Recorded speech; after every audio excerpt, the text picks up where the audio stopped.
Hello beautiful people, welcome to another recipe. Today I'm going to be showing you something very simple. Have you ever noticed that the simplest things in life are the ones we overlook the most? Onion powder is one of them. We buy it, we sprinkle it, we shake the bottle, and we never really think about it. But one day, I stood in my kitchen and thought to myself, why am I buying onion powder when onions are literally sitting in my basket? You see, sometimes we get so used to convenience that we forget we can create. So I tied my apron that day, not because I was cooking a big feast, but because I wanted to create something small, simple, and powerful. There's something about wearing an apron that changes your mindset. It tells your brain we are about to build something. Even if it's just onion powder.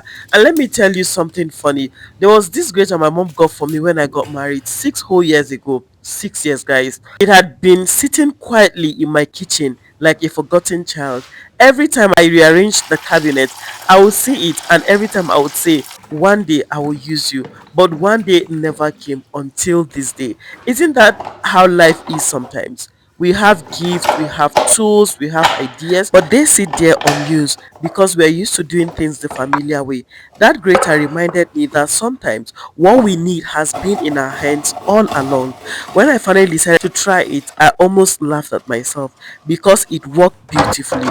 Perfect slices, even cut smooth and easy.